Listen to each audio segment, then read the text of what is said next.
طب وبعدين يا صبحي هنعمل ايه؟ ولا حاجه. بعد ما بنعمل كده بقى ونرص الرصه دي ما بيبقاش قدامنا غير السقسقه، الصاجه تحتيها تولع، تاكل بقى صوابعك وراها. محشي. انت عارف ان انا مبتلى صح؟ في كل اللي حواليا. خير. عارف صح؟ محشي ايه؟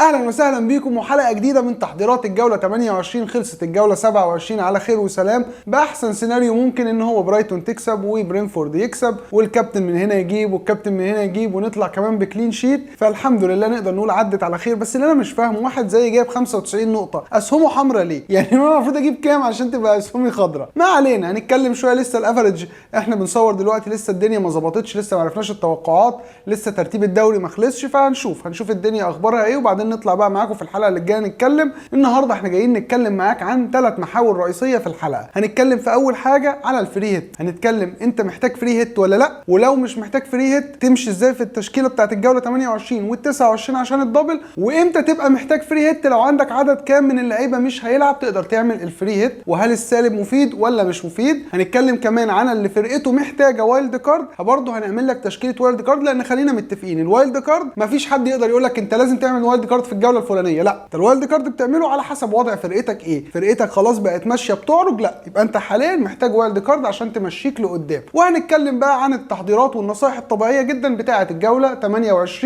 مين اللعيبه اللي نركز معاها ونصبر عليها، واللعيبه اللي خلاص نشيلها من حساباتنا. بس ما تنساش بعد اذنك لو انت مش مشترك معانا في القناه انزل بعد اذنك اشترك معانا في القناه وحط لنا لايك. عايزين نوصل الفيديو ده بعد اذنكم ل 200 لايك. الفيديو ده متعوب عليه جدا وهتشوف بنفسك، ومش عايزينه يوصل اقل من 200 لايك زياده، انا مش هبقى متضايق خالص. وفعل جرس تنبيهاتك عشان توصل لك النوتيفيكيشن اول باول. ما تنساش تتابعنا فيسبوك وانستجرام وتيك توك، ويلا بينا نخش في حلقتنا.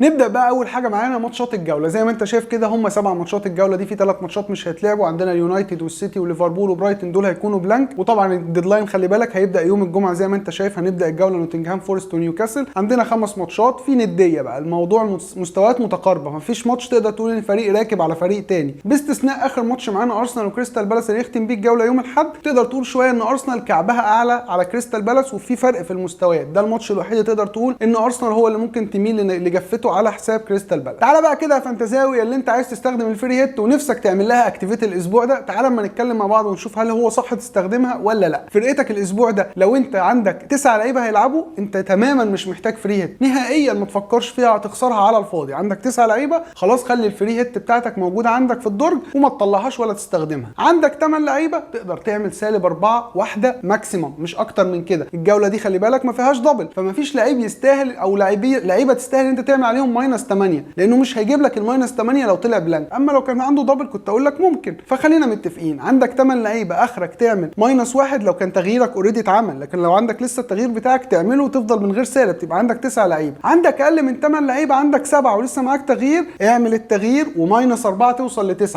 اقل من كده يبقى انت خلاص فرقتك يعني من الاخر عملت التغيير بتاعك وفرقتك فيها 7 لعيبه عشان توصل ل9 محتاج -8 كده. اقدر اقول لك انت ممكن جدا تستخدم الفري هيت. وطبعا انت لو من الناس اللي وصل ان هو الجوله 28 وعنده 7 لعيبه او اقل في الجوله 28، فانت كده معناته انت اول مره تتفرج علينا وما كنتش متابعنا، لان احنا كنا مخططين من ال 25 لما نوصل ال 28 يكون عندنا 9 لعيبه على الاقل موجودين في تشكيلاتنا. انا بقى جاي النهارده عشان اديك نوعين من التشكيلات الفري هيت. تشكيله فري هيت موزونه جدا وبالعقل كده، وهتلاقي كل اللي فيها كلام موزون وعلى قد دماغك وعلى اللي انت عايزه بالظبط. اما بقى عندي تشكيله فري هيت ثانيه، دي تشكيله الفري هيت المجنونه بقى، تشكيله الناس المشعوذين اللي انت بتلاقيه رايح جايب جيبس وايت عامل له تريبل كابتن وجايب مش عارف 3 من دفاع مين هعمل لك واحده من النوع ده للناس اللي هي بعيده بقى قوي في الترتيب. يا اما هعمل لك التشكيله دي يا تظبط لك الدنيا فتقربك تماما بقى من قدام، يا اما هتبقى ايدك اكتر ومش هتبقى فارقه معاك كتير. نبدا بقى مع تشكيله الفري هيت الموزونه، ونبدا مع خط حراسه المرمى. زي ما انت شايف كده حراسه المرمى الاثنين حراس بتوعنا هيكونوا كيبا من تشيلسي وهيكون بازونو من ساوثهامبتون. كيبا طبعا هو الحارس الاساسي بتاعك في الفري هيت وعنده الماتش بتاعه هوم قدام ايفرتون. نيجي بقى ندخل على خط الدفاع. خط الدفاع بتاعنا زي ما انت شايف كده مكون من 5 لعيبه. الخمس لعيبه عندك تريبير اللي هيلعب قدام نوتنجهام فورست اواي، وعندك تشيلويل عشان نبقى عملنا دبل اب مع كيبا من تشيلسي اللي هيلعب هوم قدام ايفرتون،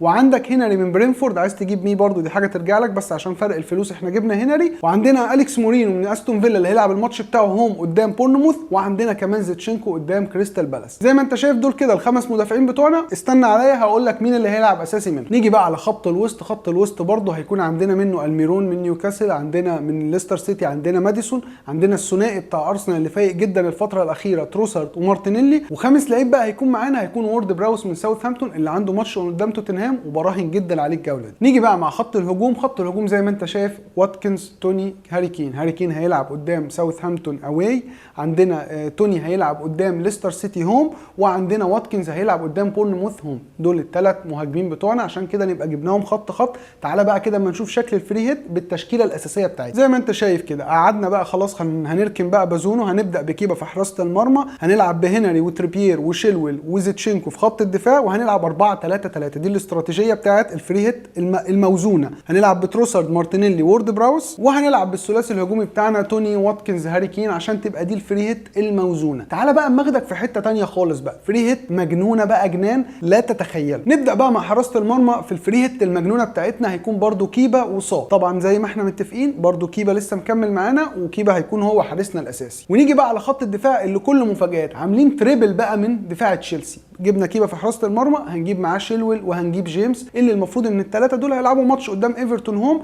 والمفروض ان تشيلسي الفتره الاخيره بتقدر انها تطلع بكلين شيت كويس، فنقدر نراهن على الثلاثه بتوع تشيلسي. ندخل بقى على استون فيلا اللي برده بنراهن على الماتش بتاعها هوم قدام بورنموث انها تقدر تطلع بكلين شيت، فنقدر نراهن على اليكس مورينو لانه كمان عنده زيادات هجوميه حلوه، ومنجز اللي برده بيزيد في الكورنرات ويقدر ان هو يجيب لك بدماغه حاجه، ومعانا مستر تريبير اللي عنده الماتش بتاعه قدام نوتنجهام فورست. نيجي بقى على خط الوسط اللي هيكون خط وسط ناري. عندك الثلاثه بتوع ارسنال بقى، عندك تروسارد مارتينيلي وساكا. الثلاثه بتوع ارسنال، وانا اخترت الثلاثه دول اللي فايقين الفتره الاخيره باستثناء ساكا، بس عشان هو معاه كمان ضربات الجزاء فنبقى كسبنا كل حاجه من خط وسط ارسنال. ومعانا كمان على الناحيه الثانيه معانا سون من توتنهام البعيد تماما، بس وارد جدا الفتره دي لان الماتش اللي فات جاب جون واللي قبليه عمل اسيست، وارد جدا يعمل لك حاجه الماتش زي ده. ومعانا كمان وورد براوس من ساوثهامبتون. ونيجي بقى مع خط الهجوم هيكون توني واتكنز، وهنشيل بقى الامير هاري كين ونجيب مكانه مين؟ نجيب مكانه ايزاك. ده هيبقى كده التشكيله بتاعتنا. تعالى بقى اما اعرض لك مين اللعيبه الاساسيه بناء على فكرنا. زي ما انت شايف كده برده هيكون كيبا اكيد لازم هو في حراسه المرمى، وهندخل بقى كمان معاه جيمس وشيلويل، يبقى 3 من تشيلسي في خط الدفاع، واليكس مورينو ومنجز وتريبير. التشكيله المجنونه بتاعتنا هتكون خطتها الاستراتيجيه بتاعتها 5-3-2. 3 بتوع نص الملعب، 3 ارسنال. احنا بنغامر اول ان الجوله دي، والاثنين اللي قدام هيكونوا واتكنز وتوني عشان تبقى تشكيلتنا 5-3-2 بالشكل اللي انت شايفه ده. اعتقد ان دي تشكيله فري هيت وارد جدا تجيب نقط كتير جدا. هي مجنونه في شكلها، لكن لما تيجي تبص عليها تقول لي والله ليه يعني استون فيلا ما سهل ممكن تطلع بكلين شيت قدام بورنموث، ونفس الكلام ان تشيلسي سهل تطلع بكلين شيت قدام ايفرتون. يعني الموضوع مش بقول لك غامر على دفاع ساوثهامبتون مثلا، بس واضح جدا انها لو ظبطت فعلا هتبقى انت ديفرنشال عن كل الناس وهتعلى جدا. كفايه ان اقول لك ان السته بتوع الدفاع لو الماتشين دول طلعوا كلين شيت انت بتتكلم 6 في 6 ب 36 من غير البونص كمان. كده احنا خلصنا الفري هيت. تعالى بقى لما نتكلم على الوايلد كارد. بس قبل ما نتكلم على الوايلد كارد خليني اقول لك كده حاجتين على السريع. في عندنا توقف دولي بعد الجوله 28 هيبدا من يوم 20 مارس لحد يوم 1 ابريل، فما تستعجلش لا على تغييرك لو مش هتعمل وايلد كارد، ولا على الوايلد كارد نفسها وتقول الاسعار والكلام ده كله، لا، لان في عندنا تصفيات اوروبا، عندنا تصفيات افريقيا، وارد جدا لعيب يرجع مصاب، يرجع متاخر لاي سبب من الاسباب. اتقل لان انت بتعمل وايلد كارد، فما ينفعش ان انت تعملها وتخسر فيها لعيب بسبب ان انت استعجلت شويه. دي كانت اول حاجه. الحاجه الثانيه عندنا احتمال كبير جدا يكون عندنا دبل لبرايتون ولنيوكاسل في الاسبوع ال31. حتى الان ده الكلام اللي طالع ان برايتون ونيوكاسل يبقى عندهم دبل في الاسبوع ال31، هعرضه لك دلوقتي. وعندنا في ال32 البلانك اللي بنسبه 99% متاكد وما فيهوش عليه خلاف ماتش برايتون والسيتي. الاثنين هيلعبوا كل واحد فيهم مع فرقه من الدرجه الثانيه. السيتي تقريبا هيلاعب بيرنلي والفرقه الثانيه اللي هي برايتون مش فاكر هيلاعب فرقه كده برده اسمها براميزيجان حاجه زي كده. فاي حد فيهم هيكسب وعلى الاغلب الاثنين هيكسبوا، بس اي حد فيهم هيكسب يبقى كده ماتش ال 32 اصبح بلانك. فنقدر نقول ان برايتون والسيتي في 32 تماما عندهم بلانك، وعندنا يونايتد وفولهام هيلعبوا بعض، فمين فيهم هيكسب هو الماتش بتاعه اللي هيبقى بلانك. فلو اليونايتد كسب هيبقى ماتشه بلانك، لو فولهام كسب هيبقى ماتشه بلانك. دي برده حاجه لازم تبقى باصص عليها وانت بتعمل الوايلد كارد بتاعتك. هعرض لك دلوقتي بقى تشكيله الوايلد كارد اللي هتكون بالنسبه لك مريحه جدا، ان انت هتدخل 28 ما عندكش ولا لعيب بلانك، وهتدخل ال 29 اللي فيه الدبل الكبير هيبقى عندك 8 لعيبه عندهم دبل في الاسبوع ال 29 غير لعيبتك الثانيه. يعني وارد جدا ان انت تروح مفعل كمان بنش بوست لو حابب، يعني هتظبط لك الدنيا للكام جوله اللي قدام. تعالى بقى اما نبدا. اول حاجه معانا بحراسه المرمى، وزي ما انت شايف الاثنين حراس مرمى بتوعنا هيكونوا رايا من برينفورد وستيل من برايتون، اللي طلع امبارح بكلين شيت وطلع الجوله 27 طلع ب 11 نقطه واخد 3 بونص ومتدلع اخر دلع، وكمان اعلى حارس في الجوله في الاسبوع ده، مفاجاه من العيار التقيل. دول الاثنين حراس بتوعنا اللي هيدخلوا معانا الوايلد كارد. ستيل هيكون بلانك ال 28 بس عنده دبل في ال 29 زيه زي رايا، واحتماليه كمان ان يكون عنده دبل في ال 31 عاليه جدا، فدول يعتبروا احسن اثنين حراس الفتره دي. نيجي بقى نبص على خط الدفاع بتاعنا. الخمس مدافعين بتوعنا زي ما انت شايف ماتشاتهم تحتيهم، الثلاث ماتشات بتوعهم الجولات اللي جايه ما عندهمش بلانك في ال 28 واغلبهم عندهم دبل في ال 29 زي ما انت شايف. عندنا شيلويل من جيمس، عندنا تريبير من نيوكاسل، عندنا داير من توتنهام بما ان اميرسون روي ما بقناش فاهمين دنيته اخبارها ايه، عندنا زيتشينكو كمان من ارسنال، وعندنا مينجز من استون فيلا. دول الخمس مدافعين بتوعنا للوايلد كارد. نيجي بقى على خط الوسط. الخط الوسط زي ما انت شايف الخمس لعيبه بتوعه، في الاثنين هبدا لك بالاثنين البلانك، ميتوما وراشفورد. الاثنين دول هيكونوا بلانك وهيقعدوا دكه في الجوله 28، والثلاثه اللي هيلعبوا اساسيين بتوعنا عندنا ساكا وعندنا مارتينيلي ومعاهم ماديسون. دول خط الوسط بتاعنا في الوايلد كارد. اما بقى بالنسبه لخط الهجوم فاحنا استغنينا خط الهجوم معانا خدمات هاري كين مقابل ان احنا يبقى معانا هالاند بعد الميجا هاتريك اللي شفناها منه، فهيكون معانا توني واتكنز اساسيين في الجوله 28، وعلى الدكه هيكون معانا هالاند. يبقى كده الدكه بتاعتنا هيكون هالاند وراشفورد وميتوما عشان هم بلانك في ال 28. وهعرض لك بقى دلوقتي كده التشكيله الاساسيه بتاعت ال 28 والوايلد كارد اللي انت المفروض تدخل بيه ال 28.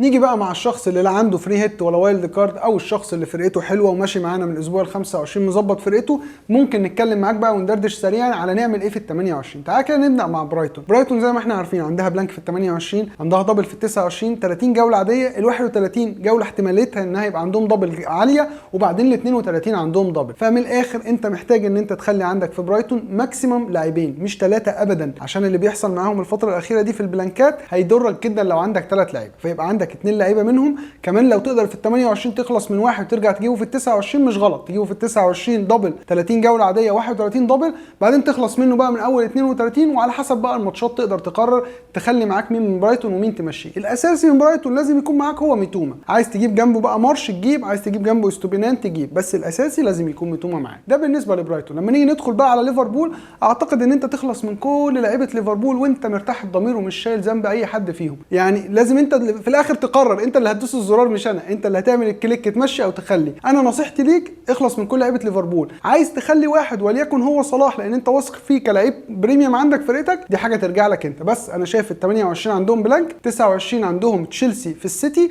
ال 30 عندهم ارسنال، فماتشاتهم سيئه جدا خصوصا بعد كمان الخروج من دوري الابطال، فخلاص المعنويات مش احسن حاجه. هم اي نعم هينافسوا عشان خاطر يصعدوا شامبيونز ليج، بس انا شايف ماتشاتهم على الاقل الفتره اللي جايه ال3 جولات دول مش دول اللي الوقت المناسب اللي احنا نجيب منه حد من ليفربول. نيجي بقى ندخل على السيتي. السيتي يا سيدي معضله شويه الفتره دي. انا من الاول قايل لك هو ماكسيمم لعيب واحد من السيتي وهو هالاند، ودينا شفنا الماتش اللي فات لما بيجيبوا 7 تجوان هالاند بيجيب منهم 5. دي بروين جاب له واحده ماشي، جوندوجان جاب له واحده ماشي، بس الاساس هو هالاند. هالاند لو انت بعته فانت خسرت، هتخسر نقط وخسرت اوريدي خلاص فلوس طالما بعته، لان انت هترجع تجيبه خسرت لك 0.4 0.3 بالمية. فهالاند ما ينفعش ان هو يطلع بره فرقتك مهما كان. اديك بتشوف الراجل بيبلانك ماتش بيرجع يجيب ميجا هاتريك، حاجه لا تتوقعها. تخليه في فرقتك، عايز تغير الكابتنه دي حاجه ترجع لك، بس ما يطلعش من فرقتك. اي حد تاني بقى من السيتي مش مضمون لا لعبه ولا مضمون مستواه، فانا رايي هو هالاند وكفى. نيجي بقى على نيوكاسل، واول حاجه اقولها لك على نيوكاسل قبل ما ابدا في نيوكاسل نصيحه، هو لعيب واحد وهو تريبير بس، ما تكترش. عندهم ال 28 وارد يطلعوا بكلين شيت قدام نوتنجهام فورست، عندهم ال 29 الدبل بتاعهم وست هام واليونايتد وارد يطلعوا بكلين شيت في ماتش من الاثنين ان ما كانش الاثنين. ده بالنسبه للفتره اللي جايه بتاعتهم، فما تزودش منهم حد، هو تريبير وبس، ما تكترش من نيوكاسل. نيجي بقى على ليستر سيتي، وانا لسه مصمم ان ماديسون هو الخيار الديفرنشال اللي هينفجر الفتره اللي جايه. وخليك فاكر كلامي كويس جدا، انا بقول لك اهو، انا اسلام سري بقول لك في قبل الجوله 28 ان ماديسون هيبقى خيار قوي جدا. ماديسون عنده في ال